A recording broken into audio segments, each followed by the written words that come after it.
안녕하십니까. 돌항아리 영상학교를 운영하는 박찬호 목사입니다. 자, 이번 시간에는 제9강이죠. 구약의 율법과 신약의 복음의 조화. 여러분도 성경을 많이 읽으셨을 겁니다. 그럼 성경을 읽어보면 이제 구약이 있고 또 신약이 있을 거예요. 구약은 창세기부터 이렇게 말라기까지, 신약은 마태복음부터 요한계시록까지 이렇게 구분이 되어 있죠.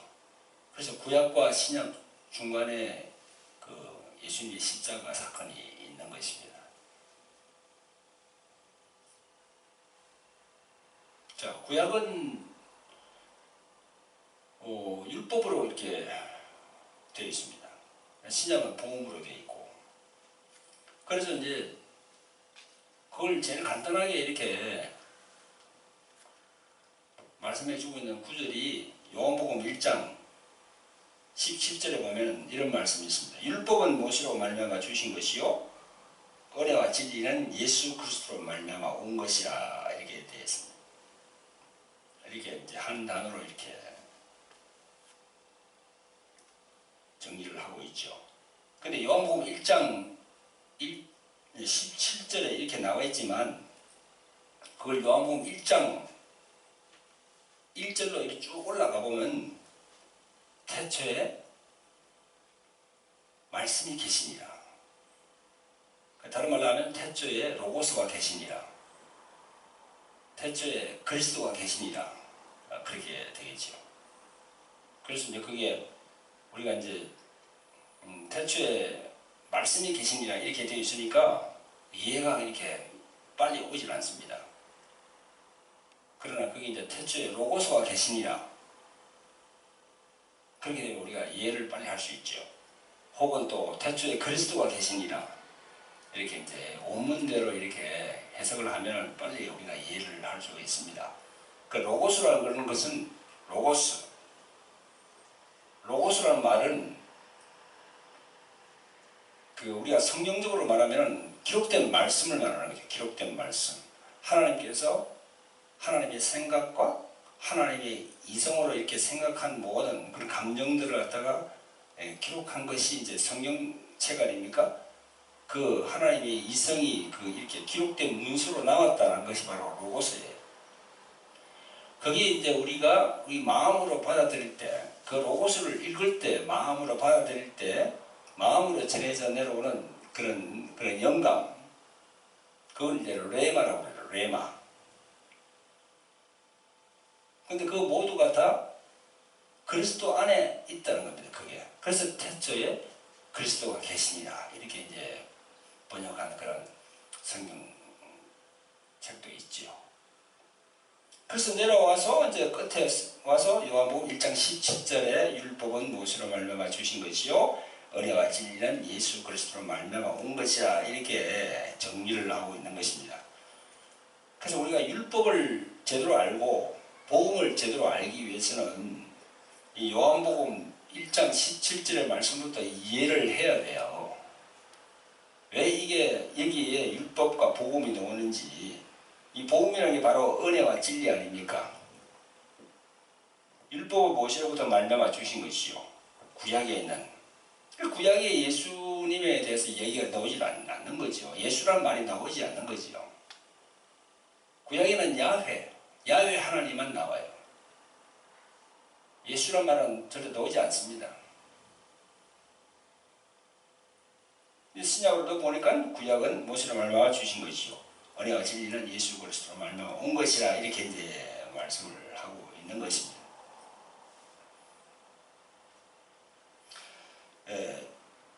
주님은 모세보다 세례 요한이 더 크다고 말씀하셨습니다. 세례 요한은요, 태어나기 전부터 이미 선지자로 택함을 받아서 선지자로 살다가 선지자로 죽은 분이에요.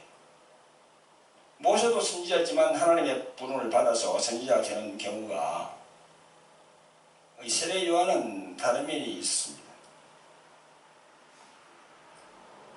또한 어느 선지자도 예수님을 보지 못했습니다. 그런데 세례 요한은 예수님을 보았어요.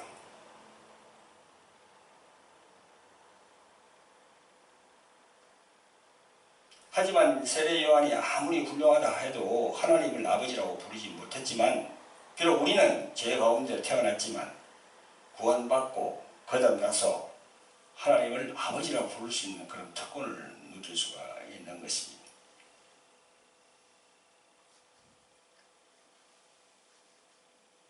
자, 조금 전에 제가 말씀드린 대로 세례 요한은 마지막 선지자입니다.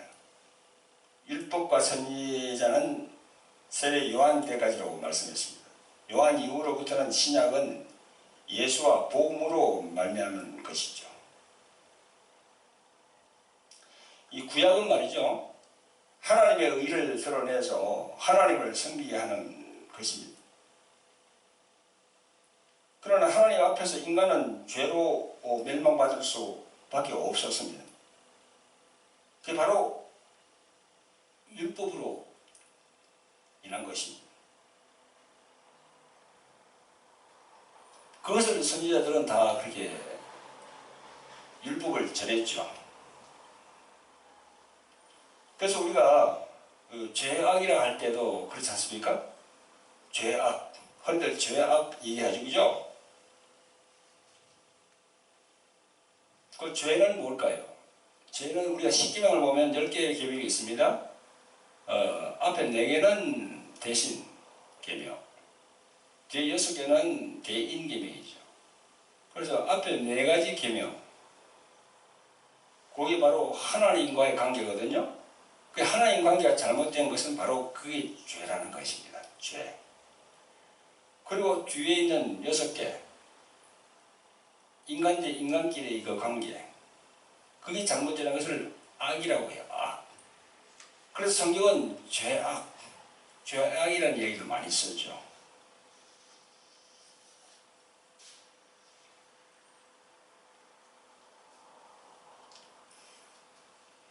자, 우리 구약에는 율법을 주시기 때문에 이 구약의 율법은, 율법의 정의는 뭡니까? 의인이 없다는 거예요. 한 사람도 의인이 없다는 겁니다. 다 죽는다는 겁니다.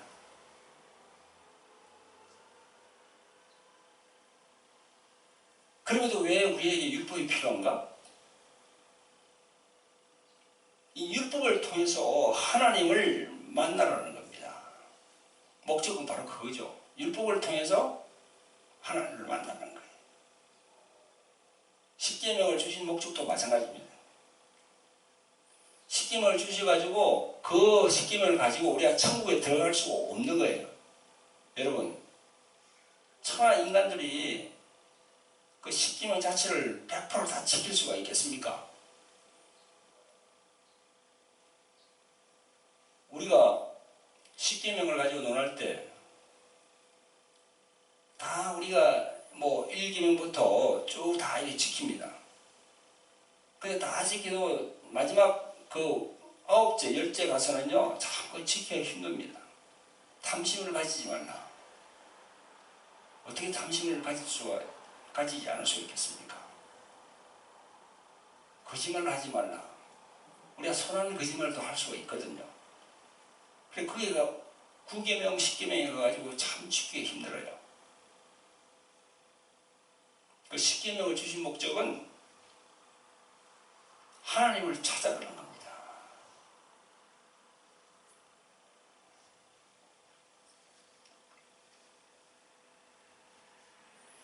근데 우리 인간이 하나님을 찾지만은 완벽하게 이렇게 될 수가 없죠.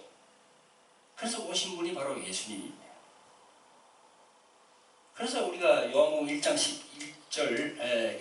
17절에 보면은 율법은 모세로부터 말미암아 주신 것이요 은혜와 진리는 예수 그리스도로 말미암다. 그런 말씀이 우리가 이해해야 되는 겁니다.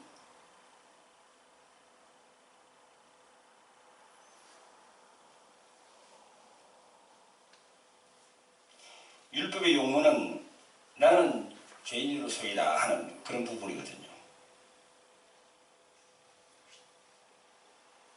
우리가 율법을 통해서 하나님을 찾는 것은 나는 죄인으로서이다 하는 것을 내가 감지하고 그걸 고백하는 게 바로 그게 율법으로 인한 하나님께 나아가는 길인 것입니다.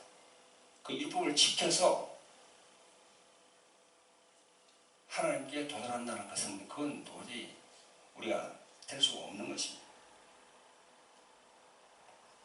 그래서 그 율법을 이루기 위해서 오신 분이 바로 예수님이라는 거죠.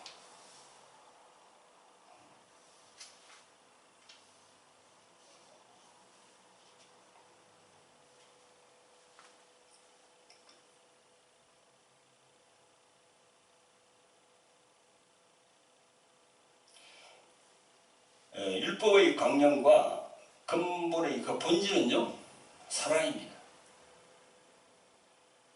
주님도 십자가에서 우리를 위해서 대속하신 그 모든 부분들이 사랑이시지만 율법의 모든 그 본질도 사랑이라는 거죠. 하나님이 우리를 사랑하기 때문에 율법을 주셔서 그 율법을 통해서 하나님을 알기를 원한다는 거죠. 그 율법을 지켜서 내가 어렵게 된다는 그 부분이 아니고 그걸 통해서 내가 내 자신을 발견한다는 거죠. 주님이 주신 이 십계명을 지키는데 도저히 나는 이게 다 지킬 수가 없습니다. 이 지키지 않으면 나는 사망의 굴레에 빠질 수밖에 없는데 그럼 나는 도대체 어떻게 해야 됩니까? 그래서 구원자가 필요하다는 겁니다. 바로 예수님이 필요하다는 거죠.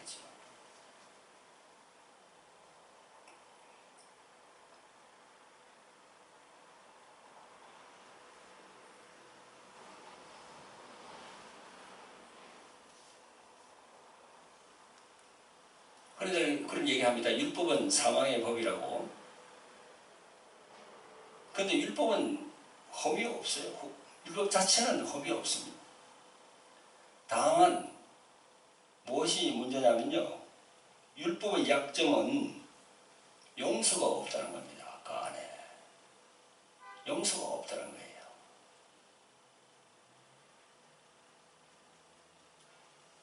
마치 우리가 경찰이나 검사들을 죄인을 이렇게 죄를 찾을 때 그분들이 용서해주면 죄를 찾을 수 있겠습니까? 용서해주지 않거든요. 죄가 있는 사람을 치료할 때 경찰이나 검사 그런 분들이 용서를 전제로 하고 이렇게 한다 그러면은 그게 법이 이루어질 수 있겠습니까? 그건 이루어질 수가 없거든요. 마찬가지로 율법은 용서가 없다는 거예요. 그 안에. 율법의 그 근본 본질은 사랑이 맞아요. 그래서 사도 바울도 율법이 거룩한 법이라고 그랬어요. 그런데 그 안에 사랑이 없어요.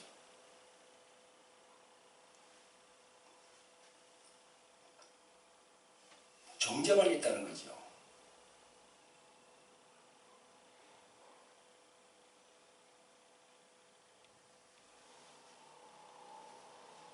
그래서 은혜와 진리이신 예수 그리스도 그분이 필요하다는 거죠. 바로 복음. 그분이 우리에게 필요하다는 거죠. 그래서 어떤 분들은 그런 오해를 하더라고요. 예? 이제 예수님 믿으니까 예? 율법은 다 폐해졌다고. 그러니까 십계명 그게 안 지켜도 된다고. 그런 게 아닙니다. 율법은 여전히 살아있어요. 우리가 성령 안에 예수님을 믿고 그 피로 구원받아서 성령 안에 거하면은요, 우리가 스스로가 율법을 지켜야 돼요. 성령이 충만하면요, 율법을 버리는 것이 아니고 그 율법을 내가 이렇게 안고 내가 소화할 수 있다는 거죠. 그게.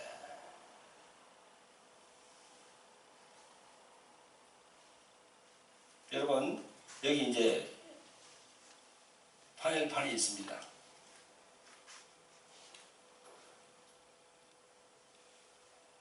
여러분, 우리 율법에 대해서 이해를 쉽게 하기 위해서 제가 이렇게 만들었습니다. 자, 하나님께서 우리에게 율법을 주신 것은 우리를 다 지옥 보내기 위해서 율법을 주신 게 아니에요. 율법을 통해서 우리가 하나님을 알게 한다는 거죠. 그 하나님을 알게 한다는 것은 너 자신을 알아라는 거죠. 율법을 통해서. 그걸 여러 가지 율법을, 십계명을 포함한 여러 가지 율법을 주신 걸 가지고 그걸 계속 잘 지켜가지고 하나도 허물 없이 잘 지켜가지고 해야만이 내가 천국에 간다는 그런 기준이 아니라 그 율법을 통해서 그 율법을 내게 적용해보고 내 자신을 판단하고 내가 누구에게 가야 되느냐? 그 예수께 가야 되죠. 우리가 예수께 가야만이 예수님이 우리를 완전케 하신다는 거죠. 그런 의미로 우리가 해석을 해야 되겠죠. 그래서 우리가 성경을 들고 있습니다만 성경에 보면 구약이 있고 신약이 있지 않습니까? 우리는 신약 시대를 살고 있으니까 예수님의 그 피의 공로 의지에서 은혜를 받았어요. 그러면서 이제 그 구약에 있는 그 율법에 있는 가치관, 그죠? 그런 부분들, 그게 우리의 삶의 성결의 하나의 버팀목이 되어야지, 그게. 자, 이거 보세요. 여기 보면은, 자, 이렇게 예수님이 오시기 전에 이 율법 관계는 이렇게 되어 있습니다. 자, 하나님이 계시면 우리 인간이 있고, 그 다음에 여기 율법이 있습니다. 그 다음에 여기 이제 사단 마귀가 있어요. 이렇게. 꼭지가 4개로 되어 있죠. 그죠? 그래서 예수님이 오시기 전에는 하나님과 인간 사이가 끊어졌어요. 아담의 범죄와 타락으로. 그래서 예수님이 오시기 전에는 이 율법이 우리를 주관했습니다. 자, 사단 마귀도 우리를 주관했어요. 그런데 예수님이 오신 후에는 하나님과 인간, 이 끊어진 이 줄을 말이죠. 예수님이 십자가로 이렇게 중보해서 다시 이었습니다. 우리가 구약, 신약 중간에 그 예수님의 십자가가 있다고 제가 좀 전에 말씀드렸죠. 그죠? 그리고 예수님이 오신 후에는 인간과 이 마귀 이 관계도 십자가로 끊어져 버렸어요. 마귀에게 이렇게 우리가 놓여있던 이 부분들이 예수님 십자가로서 이렇게 끊어졌다고 성경은 그렇게 얘기를 하고 있습니다. 그리고 두 군데가 이렇게 끊어졌죠. 그죠? 이게 인간과 마귀가 끊어졌고, 또 그 다음에 이 율법 뒤에 마귀가 딱 도사리고 있었는데, 그 율법이 이렇게 끊어져 버렸단 말이죠.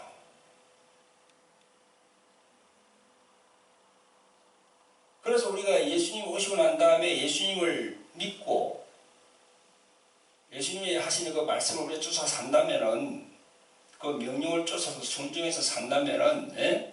이 율법이란 이 여기에서 분리해서 우리가 여기 옥죄이는 게 아니에요. 이 율법을 통해서 하나님께 인도받는 그런 길이 되는 거예요. 그리고 이 율법을 통해서 우리가, 예? 죄를 깨닫게 되고 우리가 회개할 수 있다는 거죠.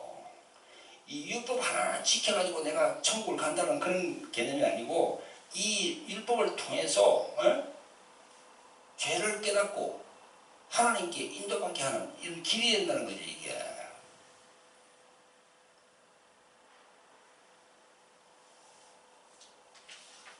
그런데 이제 우리가 이 신학교를 들어가서 이제 신학을 해보면은요, 하나님에 대해서는 잘 배웁니다. 또 인간에 대해서 잘 배웁니다. 조직 신앙을 통해서. 또 율법에 대해서도 잘 또 배웁니다. 그런데 이 문제는 뭐냐면요, 여기 이 사단에 대해서 잘 이렇게 배울 기회가 없다는 거예요. 사단 마귀에 대해서 잘 배울 기회가 없다는 겁니다. 이렇게 가려져 있다는 거예요. 하나님, 인간, 율법, 요 세 개에 대해서는 잘 배웁니다. 근데 이게 마귀에 대해서는 잘 배우지 못해요. 그냥 수박 거달기식으로 잠깐 하고 넘어간다는 거죠. 예수님께서 이 사단 마귀에 대해서 이 세상 임금이라고 했거든요. 요한복음 12장 31절에. 그리고 계시록 12장 10절에 보면 참소하는 자, 참소하는 자라고 했어요. 또 욥기 욥기 1장 6절에 보면 이완시키는 자 그런 얘기를 했습니다. 분명히 사단 마귀가 있단 말이죠.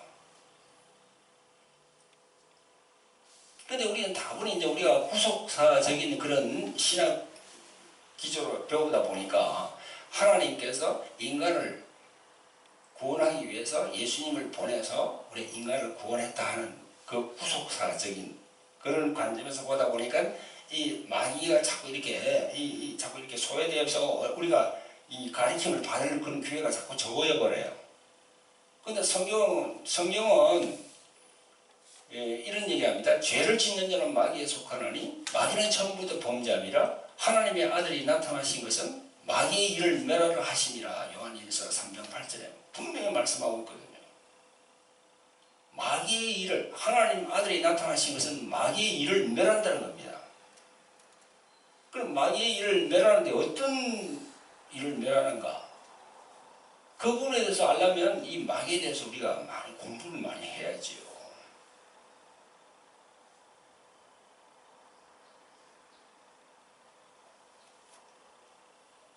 근데 이제 우리가 이 부분이 가려져 있기 때문에 이 영분별을 제대로 하지 못한다는 거죠. 저희들 우리 돌랑아리 영성학교에서는 이 마귀에 대해서, 이 사탄 마귀에 대해서 우리가 그런 나름대로 이렇게 저희들이 이제 교재를 만들어서 잘 가르치고 있습니다.